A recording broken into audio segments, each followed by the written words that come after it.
and a happy new year to you, and welcome to this week's episode of MT Squared, Minerva's 2-minute tactics for your procurement, which this week comes to you from a rather sort of wet and dull and misty and cold Basingstoke, where we're Minerva HQ.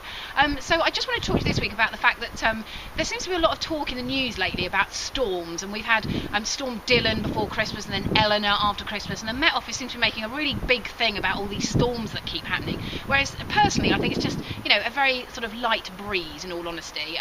We don't have severe weather conditions in this country, and yet we seem to end up with all these talks of almost it feels as if we're going to have a hurricane hitting us. So don't get me wrong, I do appreciate that there are trees coming down and there are floods and so on, but in comparison to weather worldwide, in the UK we are very lucky. It's not very risky, and we're very much in our comfort zone in terms of the weather, and that kind of led me to think that actually we can have a habit in our work environment to also play it safe and actually not take very many risks and stay in our comfort zone. And actually the best results very often happen when we step outside of our comfort zone, where we take a bit of a risk.